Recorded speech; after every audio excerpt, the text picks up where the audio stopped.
Shalom shalom twongeye kubakira muri New Generation for Revival. Turashimira Imana ko twongeye kongera gukora ikiganiro kiduhuza tukagira ibyo tuganira. Niyo mpamvu rero uyu munsi twagize abatumirwa twabazaniye nkuko musanzwe mubizi tujye tugira ibiganiro bihoraho. Uyu munsi rero twifuje kugira abantu tutumira kugira ngo tugire ibyo tuganira. Ndagira ngo batangire babibwira. Kuri bamwe ni abashyitsi ariko ku bandi si abashyitsi. Reka mbahe mikoro nabo ni bakuru bivuge. Nitwa Fanny wera ndi umukristo nsengera Restoration Church. Nitwa Nkurunziza Denis ndakijijwe nsengera Zion Temple Kimironko. Barakoze cyane abatumirwa bacu. Nkuko rero nababwiye tugiye kuganira ku bintu bita urukundo cyangwa se kuri topic ivuga ngo urukundo. Ese birashoboka ko twabaho muri nosi utanga urukundo ukabivana mu buryo bw'ijambo ry'Imana noneho bikaba ari ibikorwa bigaragara mu buzima bwo hanze? Ese ibyo bintu birashoboka? Ese ubundi urukundo ni iki? Rero turagira ngo dutangire twakira uwivuze yitwa Denis atubwire. Ese Denis turagira ngo tukubaze, ese ubundi urukundo ni iki? Ese iyo umuntu avuze urukundo ni kwa kundi umuntu avuga ngo ndagukunda gusa? Ese urukundo rusobanuye iki?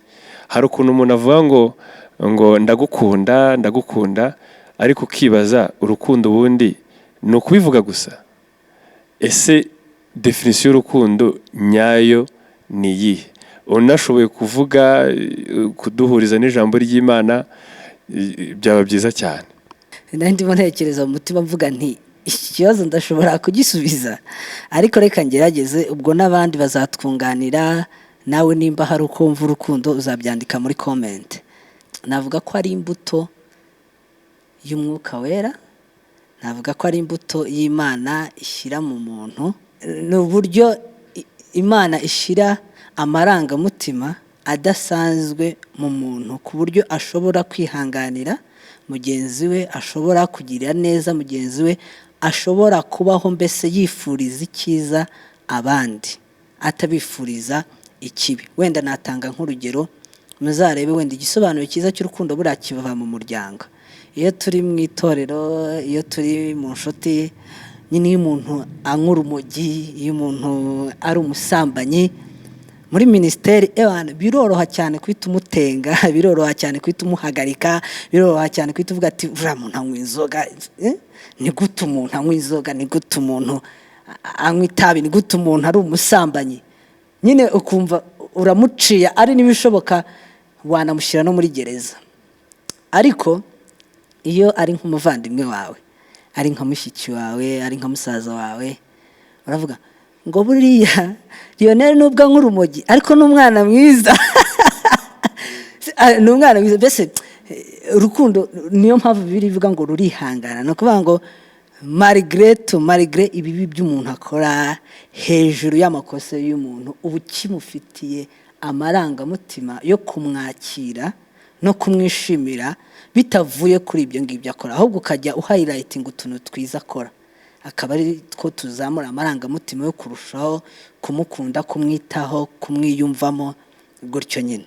Icyo nicyo wenda gisobanuro cy'urukundo. Ariko noneho iyo umuntu amaze kwakira Kristo nk'umwami n'umukiza, Imana ikamuha umwuka wera, akakira iyo mbuto noneho y'urukundo, biva noneho kuvuga ngo umuntu ayo marangamutima adasanzwe, iyo commitment idasanzwe, iryo shyaka ryo kugirira umuntu byiza utitaye ku bibi akora, kumwishimira utitaye ku bibi akora, kumwitaho, kumwiyumva utitaye ku bibi akora, birenga no kuvuga ngo gusa ngo ni umuvandimwe, ni iki, n'inshuti yawe, n'umuntu muhuye, n'umuturanyi. Ayo marangamutima akagenda azamuka. Mbese mu gisobanuro kiri mu magambo yoroshye nicyo ngicyo, ariko nawe ushobora kuba ufite ikindi gisobanuro cy'urukundo. So ugishire muri comment. Bari umugisha. Yes, Denis arakoze cyane. Avuze ikintu gikomeye numvisemo nakongeraho cyane, ijambo kwihangana. Kwihangana no vuga ngo umuvandimwe ashobora gukora nabi, ashobora kuba ari umuntu ukora nabi, ashobora kuba ari umuntu utera imbuto, ariko ukamwihanganira. Ni ukuvuga ko biroroshye ko twabona urukundo muri famiye, nimba nabyumvise neza. Nimba umuntu ashaka kubona urukundo neza yarubonera no muri famiye. Urakoze cyane.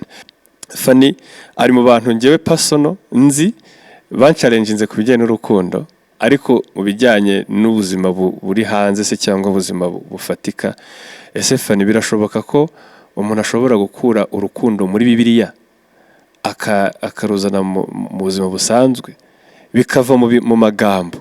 Ibyo Denis yari amaze kuvuga, ni ukuvuga tukareka kubivuga mu magambo gusa, tukareka kuvuga ko ari kwihangana, tukareka kuvuga ko ari rugira neza, ariko tubivuga ku magambo gusa.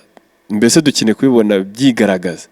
Ni ryari tuzabona? Kuko isi ikintu ibuze, Bibiliya nivuga neza ngo ukundisha Imana umutima wawe wose, ngo nakunde mugenzi wawe nk'uko wikunda. Icyo kintu rero ni gute twagishyira mu buzima busanzwe, mu buzima nyine buhoraho bwo mu isi, tukabivana muri Bibiliya tukabishyira mu buzima bufatika? Twabigenza gute? Twakoresha izihe strategy? Ese kugira ngo umuntu abashe kubikora ni iki bimusaba? Urakoze Lionel. Nk'ukuntu wabivuze, urukundo rudafite ibikorwa ntacyo ruba rumaze. Kuko nk'ukuntu Denis yabivuze, urukundo rurihangana, urukundo rugira neza, urukundo ni byinshi yabivuze tukurikije iyo 1 Corinthiens 13:4. Yego. Kubishyira mu bikorwa rero navuga pratiquement ndahera kwanza kwikunda wowe. Kwikunda, kuko ijambo ry'Imana avuga ngo ukunde mugenzi wawe nk'uko wikunda. So udahere kwikunda ntabwo watanga icyo udafite. So hera kwanza wowe ukikunda. Kwikunda pratiquement kwikunda ni kwikunda nyine, sinzi ukuntu nabisobanura. Kwikunda ukumva nyine wakwifuriza ibyiza, wakwifuza ntabwo wagikora. Mbese bihera kwanza kuri wowe, kuko ntabwo nakunda Denis ntange bwange nikunda, ntabwo nakunda Lionel ntange bwange nikunda. So bigomba kwanza kuhera kuri njyewe, guhira umwanya wanjye wo kwikunda, then unagira umwanya wo kwikunda, ubwo nanjye ndatanga urukundo. Mbese bihera kwanza kuri njyewe, mbanze nikunde, mbanze niyature ibyiza, ibyo bintu byose, hama nanjye noneho spending urwo rukundo. So bihera kwanza kuri wowe. Nimba mbyumvise neza, ni ukuvuga ngo nimba njyewe nta kwigirira ishyari nateye imbere, kuki nagirira Denis ishyari yateye imbere? Ni ukuvuga ngo mbanze nikunde muri, mbese mbifate muri angle yo kuvuga ngo, kuko nimba twabonye definition ivuga ngo urukundo ntirwirarira, ntirwihimbaza, sibyo? Niba nshaka kuba nta kwishyira hejuru, kuki nakwifuriza undi kumva ko nishyira hejuru nyine numva ko ari byiza? Nyine ngira urukundo rwo kumva ko icyo ntakwikorera nkikorere, ntagikorera undi. Sinzi nimba mbyumvise neza, sibyo? Wenda Denis reka ndabona hari icyo ashaka kuvuga. Kugira ngo abantu badukurikiye bataza kumva turi kwihinyuza, Bibiliya avuga ngo urukundo ntirwihimbaza. Like hari ibintu byateye byitwa self love muri iyi minsi. Hari ibintu byateye byitwa self love, like ujye wireba muri mirror uvuge ngo yes I can. Noneho bigasa nkaho umuntu yihinduye nk'ikigirwamana, akiramye.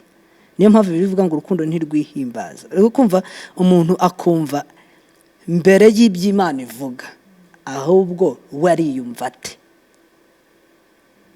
Ari kumva agera ku rwego umutima we uzamuka, mbese akikunda, agakabya, noneho bikavamo ubwibone. Iyo bimaze rero kuvamo ubwibone, biba ari danger, kuko Bibiliya avuga ngo kwishyira hejuru bibanziriza kugwa cyangwa se kurimbuka.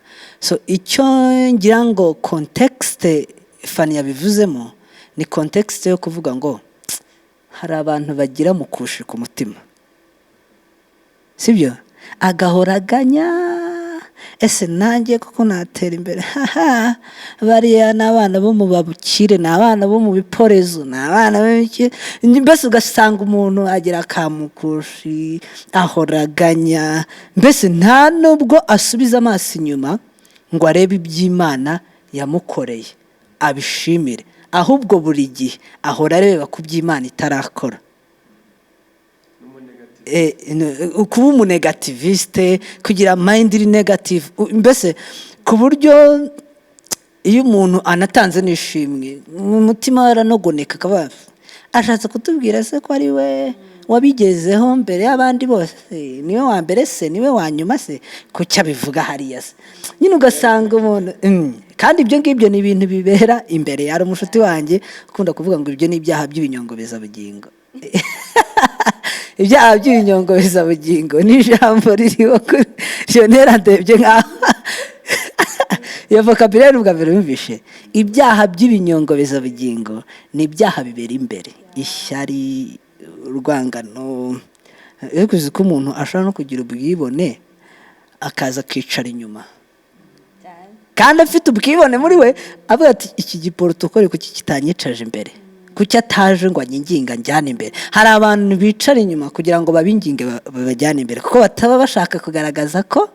ari abibone ariko still nubwo wicaye inyuma ahantu akaba turi umuntu yicisha bugufi nta nubwo akunda no kwicara imbere ariko urabizi kuri ubwibone ko mu mutima uba wanagonetse so rero icyo Fanny yaravuze cyo kwikunda ni ukubanza kongera no kureba kuri iyo mirimo Imana iba yagukoreye ugatinda mu bihe by'amashimwe ugatinda ku bintu Imana yagukoreye ntutinde ntuvuge ngo haha Lionel se ko Imana yamuhaye kuba muremure njye Imana impa kuba mugufi ahaha abandi bana kuki suri Imana yamuhaye kuba inzobe njye ikama kuba igikara mbese umuntu agahora yiyanga areba ibintu Imana itamuhaye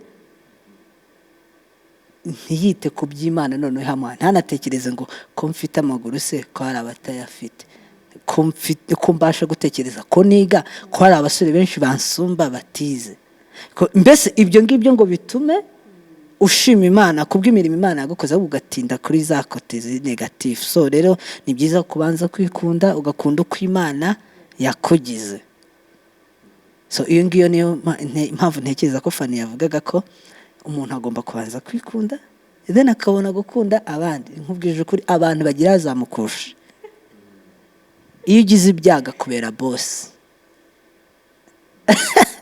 akubera boss aragukandamiza ukora umuca imbere akavuga ati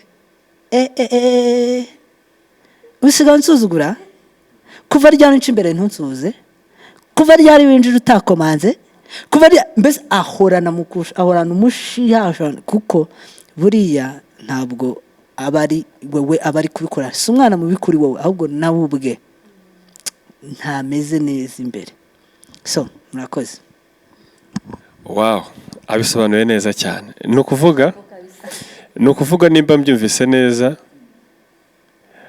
uko Imana yaguhaye kuba n'ukuri biguhindukire nk'ishimwe rituma ubona ko Imana yakugiriye neza kuruta uko wabona hari ibintu itaguhaye nubwo bwose utabifite ahubwo ibyo ufite bikubera ishimwe rigushoboza gukomeza kubona ubwiza bw'Imana amen nagira ngo noneho mbaze Fanny ninde ukwiriye gutanga urukundo ninde ukwiriye kwakira urukundo ese ninde ukwiriye gutanga urukundo muri ino si ninde wavuga ati njyewe ninde uri muri pozisiyo yo gutanga urukundo ese ninde uri muri pozisiyo yo kurwakira ni umuntu umeze ute merci icyo nabivugaho ninde utanga urukundo Denis yabivuzeho neza cyane aravuga ngo urukundo ni imbuto ya Mwuka Wera so nk'abakristo tuhere kwanza ku bakristo tuhere ku bakristo koko spesialement iyo gift urayihabwa iyo umaze gukizwa tuhabwa Mwuka Wera rero ikintu kimuranga n'urukundo so twebwe nk'abakristo tugomba gutanga urukundo abantu bose tutagende no ku bakristo abantu bose bari supposed gutanga urukundo. Ese ninde ugomba kwakira urukundo? Twese turakeneye urukundo, twese tukeneye urukundo.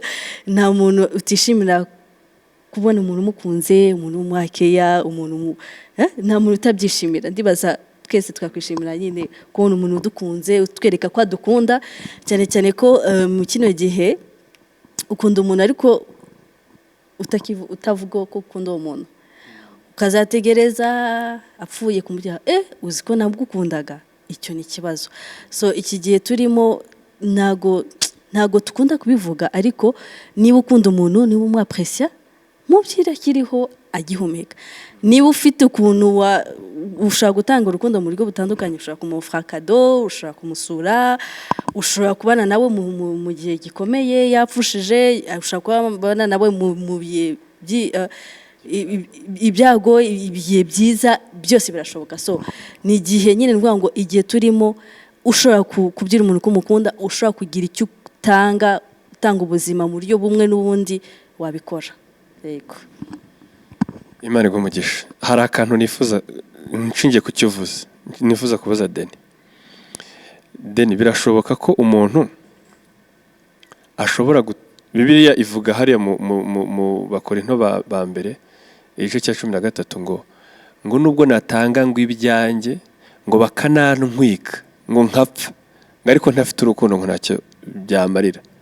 Noneho ngiye nkibaza, birashoboka ko umuntu yakwitanga bakamwica ngo agatanga n'ibye byose ngo ariko adafite urukundo? Sinzi nimba muri kunyumva neza cyangwa nimba uri kunyumva. Birashoboka ko nagera kuri stage yo gutanga ubuzima bwanjye ntafite urukundo, nkatanga n'ibyanjye bifatika ariko ntafite urukundo? Aho hantu ndagira ngo wadusobanurire neza. Lionel, urakoze cyane. Biri no mu hantu nashakaga buriya kugusha. Hari ikintu bita buri urukundo ruri muri levels zitandukanye. Hari ikintu bita unconditional love, hakaba n'ikintu bita conditional love.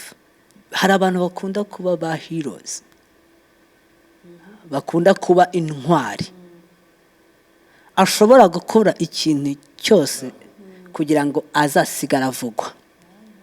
Murabizi imvugo ivuga ngo ese uzasiga inkuru ki imusozi?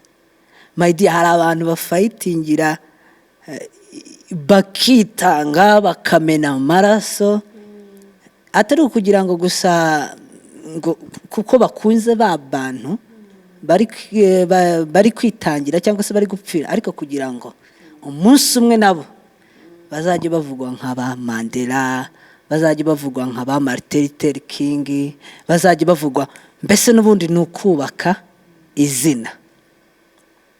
Sibyo?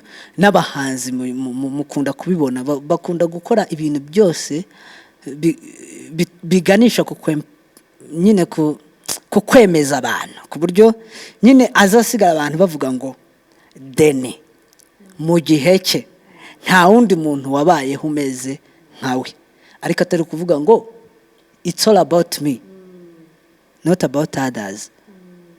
Ntacyo bireba ku bandi, ahubwo birareba kuri njyewe na legacy nshaka gusiga. So aho ngaho niyo Bibiliya ivuga ngo nubwo natanga ibyanjye byose. Bibiliya ndetse irenga nawe ikavuga mu ndimi, ikavuga n'impano z'ubuhanuzi, ngo nubwo naba mfite impano yo guhanura ariko singire urukundo ntacyo byaba bimaze. No kuvuga ngo hari abantu bahanura kugira ngo bemeze abantu, hari abantu bahanura atari kugira ngo bakorere abantu, servant leadership, kuko Imana iduha impano kugira ngo tuzikoreshe dukorera abandi. Sibyo? Kuko yaravuze ngo uwifuza kuba mukuru mu bwami bwo mu ijuru abo umugaragu w'abandi. So urumva rero ntabwo aba ari gusavinga abandi, ntabwo aba ari umugaragu, ahubwo aba ari master.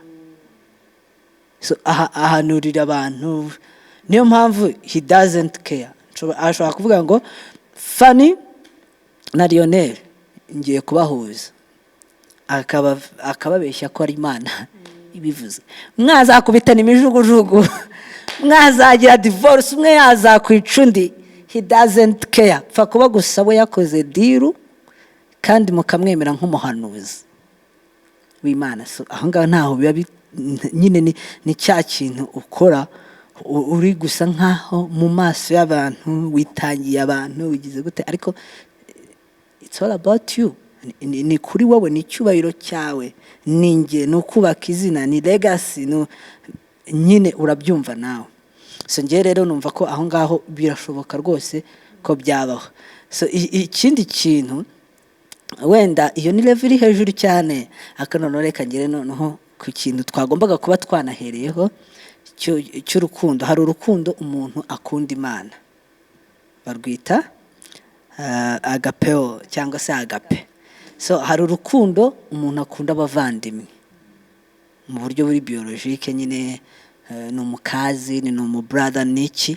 Hakaba none n'urukundo umuntu ashobora gukunda umukope cyangwa se umukopine we.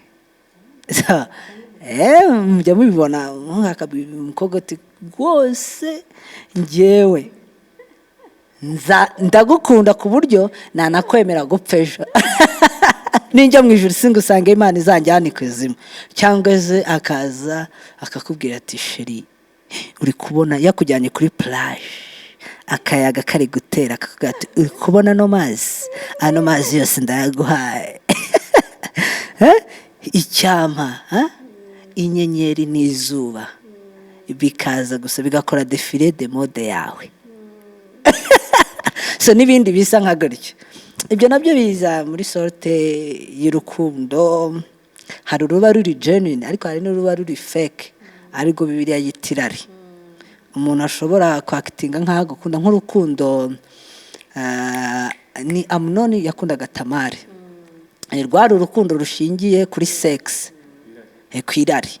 Nakuvuga irari ni sinzi ubundi twakagombye gushaka indi vocabulary dukoresha ariko ntayibaho. Ariko ubundi ni irari, ni ukuvuga ngo yerekaga uwo muntu ko amukunda ariko ashaka sex. N'ubu biracyahari. Murabizi ubu ngubu none basigaye babyita ngo ni ugukora urukundo, it's making love. So ngo niki cyanyemeza ko unkunda? Ese sheri wanyiyeguriye byose usiga umubiri wawe koko kandi aricyo kintu cy'agaciro ufite? So ni byiza kumpa byose kugira ngo ndebe how much you love me. Ariko urwo ntago aba ari urukundo, ni irari, kuko bamaze kuryamana ngo yamwanze urunuka. Kandi ni nako bigenda, muzarebe iyo umutipe amaze kuryamana n'umukobwa anagenda abyirata ati karana arakariye. Nyine biba bisa nkaho nta nubwo buriya iyo babajije ukavuga ati nk'ubu tuzakora ariko nk'akantu tujye nko ku muhanda tubaze nk'abantu, tubaza ati ushobora gukundana n'umukobwa mwaryamanye? Ushobora kubana gukora mariage n'umukobwa mwaryamanye? Ndabizi ko igisubizo benshi bazavuga no. Ariko iryo ni cyo kikwereka ko ryari irari, ntago rwari urukundo. So akaba noneho urukundo ruri genuine. Harimo n'urukundo umuntu akunda abavandimwe be juste kubera ko bafitanye amaraso amwe, ibirwo ruba rukomeye cyane. Hakaba noneho urundi rukundo rw'Imana rwa agape. Noneho iyo Imana umaze kwakira Mwuka Wera ni rwo Imana iguha, ruri unconditional. Ugakunda umuntu utamukeneyemo amafaranga, ugakunda umuntu utamukeneyemo akazi, ugakunda umuntu utakeneye kumutereta, ugakunda umuntu udakeneye ikintu icyo ari cyo cyose, juste gusa ukamukundira uko ari. Yaba ari umukire, hari abantu bakunda abana b'abakire. Lionel niwe nahoze mbwira, hari nka ministeri ureba ukajya uvuga ati iyi ministeri criteria bagenderaho nuko umukobwa agomba kuba ari mwiza. Hari ministeri z'abana bibyuki gusa. Mbese hari abantu Imana no mu mihamagaro yabo, hari abantu Imana yahamagariye ku impacting abakobwa beza gusa. Nta kintu bareba nabo n'abakobwa batari beza. Oya, iyo abonye umukobwa mwiza ahita yumva ishyaka ryo kumubwiriza. So Lionel warabizi, hari igihe tubiganira ugasanga ministeri irimo kabisa abatoranyijwe, the chosen, babandi kabisa. Kibaza ariko hari igihe umuntu akunda umuntu akamukunda ari umukene, akamukunda ari mwiza ku isura, akamukunda atari mwiza ku isura, kubera ko gusa mukunda. nta yindi condition ihari. Urwo nirwo rukundo rw'Imana. Nimba ushaka no gutandukanya urukundo ukunda abantu koko, nimba uruvoma ku Mana uzabishingire kuri icyo kintu. Nimba hari ibyo ushingiraho ukunda abantu kubera ko ari abakire, kubera ko basa neza, kubera ko bavukiye mu miryango myiza, kubera ko ari imfura, kubera ko ari ibyo byose usanga hari ibyo ushingiraho kugira ngo ukunde abantu, ubwo si urukundo rw'Imana. Urukundo rw'Imana ukunda umuntu uko ari, kuko gusa umukunda. Mbese impamvu ni uko umukunda, nta yindi mpamvu. So rero nsoreje kuri icyo, ariko nari nasubije ikibazo cyawe ko umuntu ashobora kwitangira abantu, ashobora kugira ngo gusa nta rukundo gusa kugira ngo azitwe intwari. Denis arakoze cyane, Imana imumugisha. Sasa nagira ngo ngaruke kuri iki kintu wenda nshaka kubaza Fanny. Ese Fanny, birashoboka ko umuntu ashobora gutanga urukundo adafite ikintu muri no sibita gifatika cyangwa se ibyo bita ubutunzi, amafaranga, ibintu nyine tuzi isi ifite? Hari umuntu uvuga ati njyewe nzatanga urukundo ari uko nabonye nyine amafaranga. Birashoboka ko watanga urukundo kandi ibyo bita urukundo mu bifatika, kandi udafite ibyo bifatika nk'amafaranga se cyangwa se imodoka, ibintu nyine bitangible? Birashoboka? Urakoze. Birashoboka kandi cyane gutanga urukundo udafite miliyoni, kuko ijambo ry'Imana rivuga ngo nudashobora gutanga bikeya ntabwo ushobora gutanga ikintu kinini.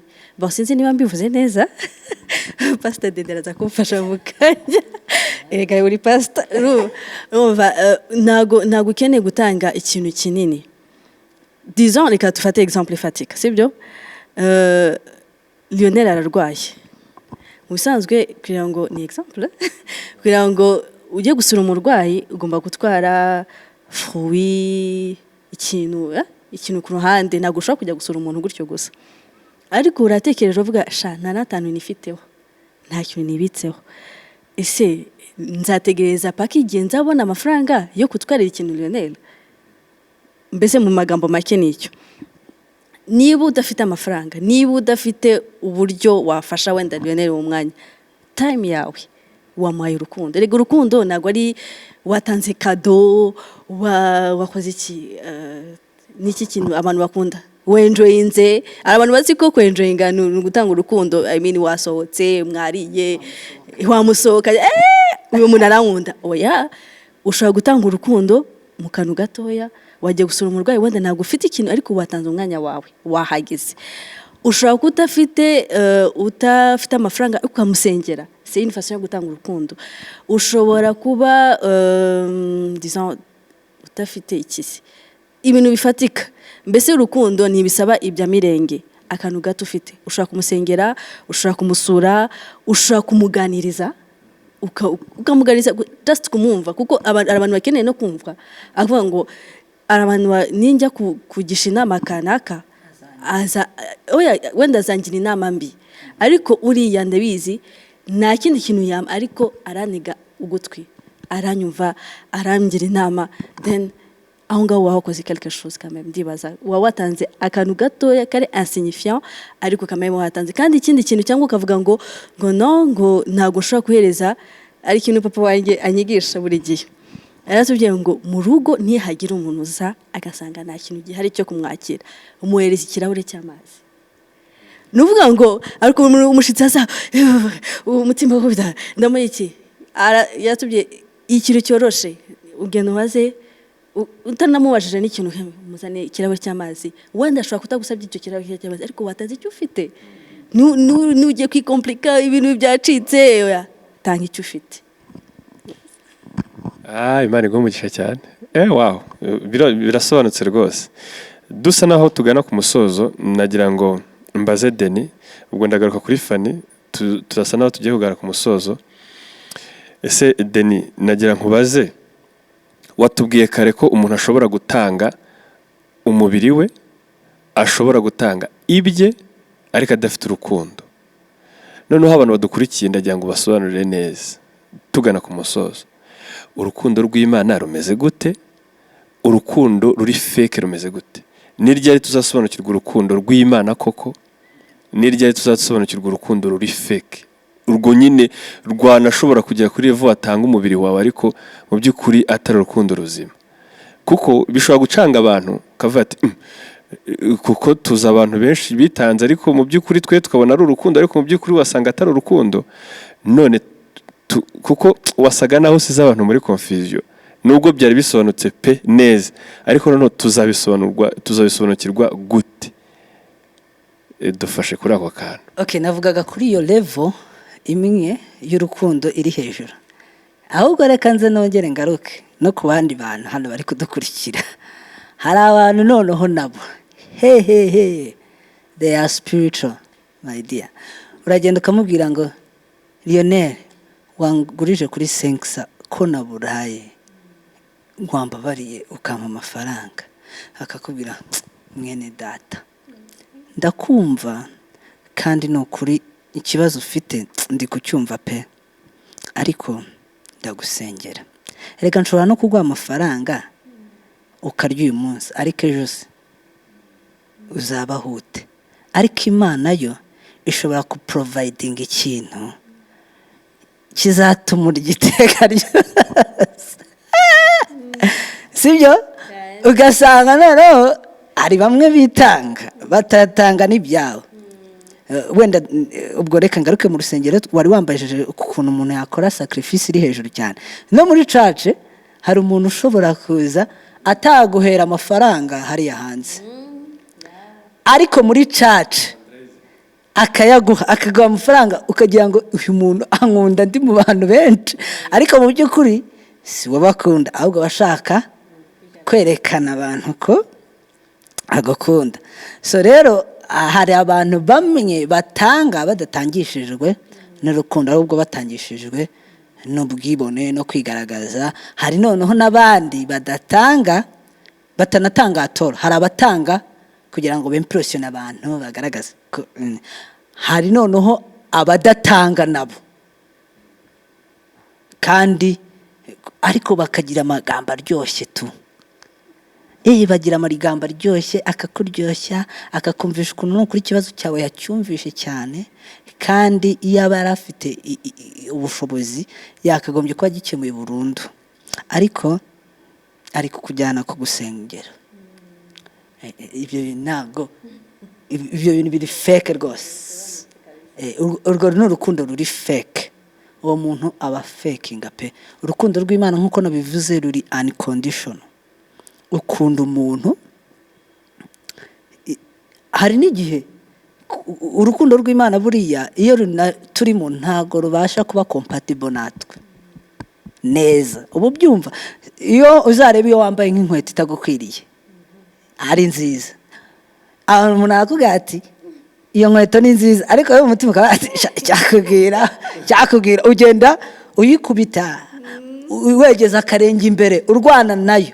Ni ku rukundo rw'Imana mu mibiri yacu rumeze, kandi niko n'umwuka wera mu mibiri yacu rumeze. Niyo mpamvu uzisanga unyuze ku muntu nyine wumvisha compassion nyine kuri we, umugiriye impuhwe, wamuha wajya gukuramo akaboko kakaremera mu mufuka nikavanemo inoti ukajya wajya ari imbere akabata, ariko no, iki kintu ngomba kugitanga kuki umwuka wera ngarije ikindi kintu singikorwa, asubira inyuma ukagenda ukayamo. Njye bimaze kumba inshuro irenze imwe, inshuro irenze ebyiri, umuntu akambwira ati wamfashije nagera imbere nkumva umutima uri kundya, kandi njye no kumugeraho numvaga ko ngomba kumufasha, kandi ibyo ngomba kumufashisha birahari, ariko kakana nyine kuko biba biri muri uyu mubiri wa Adamu kakagorana, ariko nkahita ngaruka nkayamuha.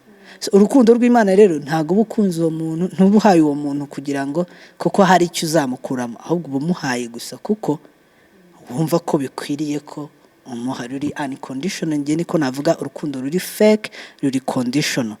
Umuntu ashobora kukubibamo amafaranga ashaka nyine kugusaruramo icyubahiro. Buriya hari n'abantu muri church nabimenye mbaye evangeliste.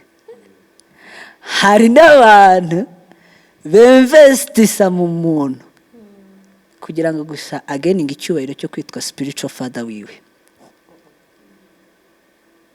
Ibyo yinsize ko mwabibonye, njye narabibonye. umuntu nkayaguha Lionel ariko nshaka ko Apotre Masasu ubanza kubona Denis hejuru. Noneho iyo umaze kuba umupoliticier Apotre ahita basogokuru grandpa, ngiye nkahita mba yo spiritual father. Noneho nkajya mbikora kuko shaka kumbera umwana, kuko iteka ryose tugira icyobo gihora gishaka kuzura ubwibone.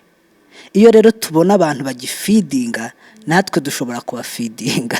So nyine ni ariko urumva nyine biterwa urukundo ruri fake, ntavuze byinshi, ni urukundo ruri conditional, no urukundo rutari fake rw'Imana, ni urukundo ruri unconditional.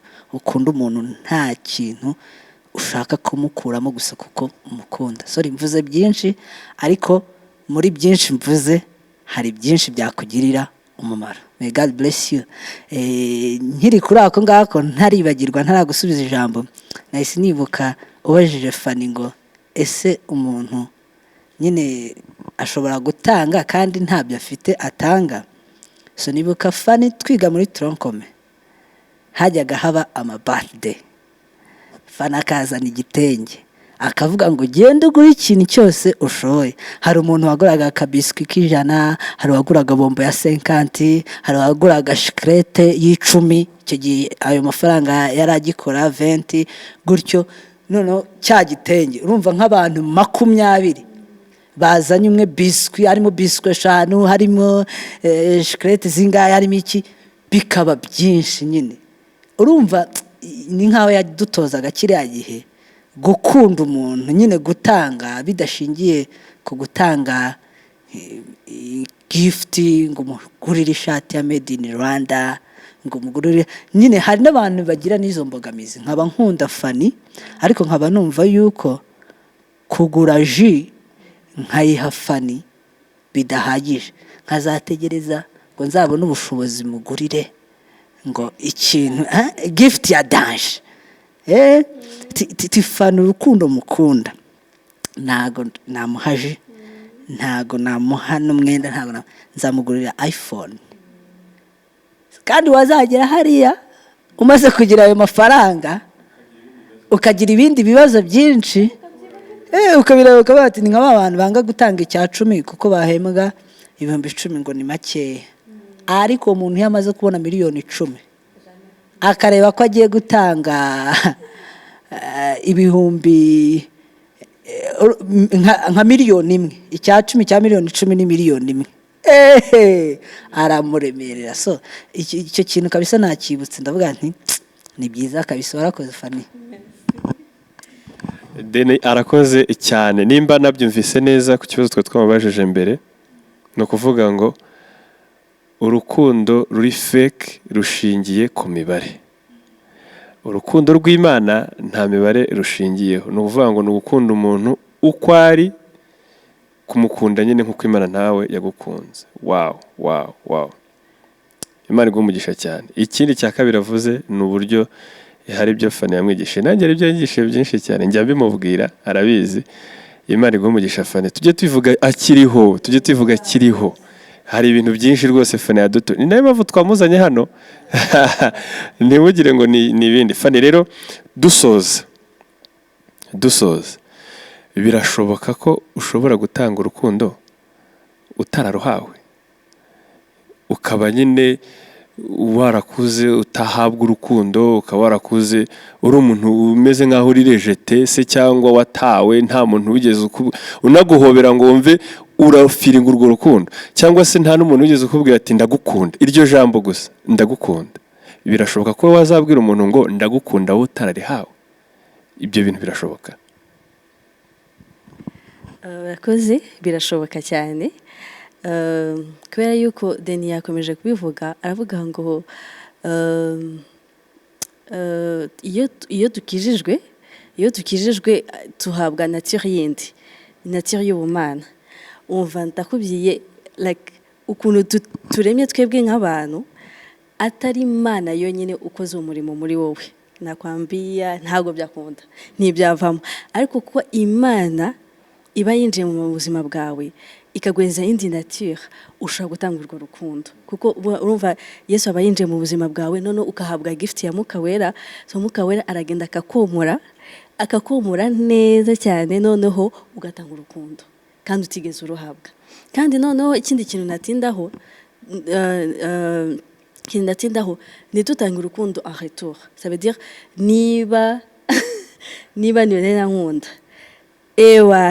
paka retour exemple nuvuga ngo niba nagize icyo nkorera Lionel en retour bigomba kuza kuri njyewe oya dutange urukundo tutexpecting urukundo kuko nubikora uzagwa mu mutego uza wabikoze n'umutima umwe nkuntu Denis yabivuze urukundo riri inconditionnel ça veut dire Lionel ndagukunda wamaye gift ndagukunda utamaye gift ndagukunda urwaye ndagukunda utarwaye ndagukunda wakoze ikintu cyiza cyangwa utagikoze ndagukunda tout simplement so rero ni expecting a retour ngo Denis ntago yigeze mbwira happy birthday ntago nzongera kubikora ngo kanaka ntago ajya nsura ibyo bintu bibaho muri famille umuntu akavuga ngo uriya muryango sinabasura maze kubasura kangahe nta n'umunsi n'umwe bari baza kunsura donc respecting ko niba gusura nawe nyine nusura mugenzi wawe nawe bigomba kwa retour nubikora gutyo uzagwa mu mutego bizatuma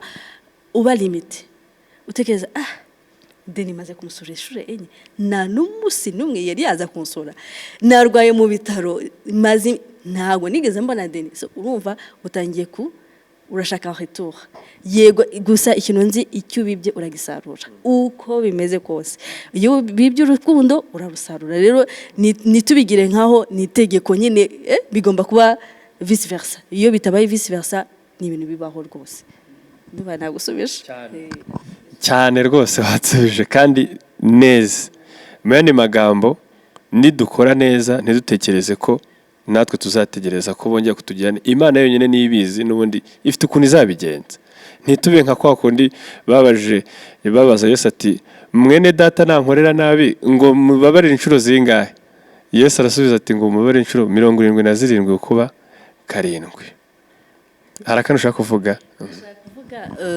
urabivuze nitamvyibuka barufasha sibyibagirwe namo ndavuga en retour nyine ibikugarukire bishobora kuba naratanze urukundo rushobora kutangarukira njyewe rukagarukira generation yage uziko ari umuntu kugirira neza kubera ko papa wawe yagize icyo yakora bigagukurikirana ko uriya musaza nukuri yagiraga urukundo ugasanga njyewe wenda nago urwo rukundo narwo ariko umwana wanjye akabona urwo rukundo so nitubikoresha step kuri twebwe bishobora kutakugira wowe wenda bishobora kutaza kuri wowe ariko bikaza kuri generation na generation. Merci cyane ewana sinzi ndumva ngiye mbaye satisfait kabisa haba mu buryo Denis yasubije haba mu buryo Fanny yasubije kandi by'umwihariko ngewe nibwo nababajije ndanabazi ariko pe nziko ibi bintu bari kuvuga bibamo ni nacyo kintu nshimira Imana cyane so rero turasoje ndabashimiye cyane ndagushimiye Fanny wakoze kwitaba New Generation for Revival Imana igumugisha cyane ndashimira Denis nawe ni umuyobozi muri New Generation for Revival Imana igumugisha cyane nanjye Imana imumugisha amen so rero turasoje dusoje ikiganiro cyacu nkuko twababwiye ko dufite topic ivuga ngo urukundo ni iki birashoboka ko umuntu abaho kuri nosi atanga urukundo cyangwa se birashoboka ko umuntu abaho kuri nosi akavana ibyanditswe mu byanditswe akabishyira mu buzima bufatika cyangwa se bugaragara rero ndakurarikira gukomeza gukurikira gahunda za New Generation for Revival Imana ibahumugisha turashimira Imana ko mwabashe kutwumva ndetse turanabararikira n'ibindi biganiro biri imbere muzakomeza gukurikira niba utarakanda subscribe wakanda subscribe ndetse nimba izi nyigisho zaranagufashije washaring Imana ibahumugisha cyane rero nkuko twatangiye dusenga reka tunasoze dusenga twatangiye twumva Denis reka noneho Fanny adusoreze Imana ibahumugisha. Amen. Mana ndagushimiye ndaguhimbaje kuri Imana nziza ndagushimiye ko waduhaye opportunité yo kuganira ku rukundo kandi twasanze ko urukundo rw'ukuri ni urukundo rwawe urukundo riri inconditionnel rero Mana uko turi hano Denis, Lionel, njyewe Mana ndasaba kugira ngo utwongere urukundo ruvuye iwawe kuko na wundi waduheza urwo rukundo na wundi waduheza gutanga icyo tudafite tugomba kuba tugifite icyo gutanga niyo tuzaba kugira ngo Mana uduheze urukundo ruvuye iwawe Mana ibyo twavuze hanga byose ibyo twasoye mu kanwa kacu reka bibe ubuzima bwacu dutange urukundo aho tugeze hose Mana tutange ubuzima aho tugeze hose mu izina rya Yesu tugire neza hereza umugisha muri wese witanze kugira ngo iyi gahunda igende neza mu izina rya Yesu Kristo amen.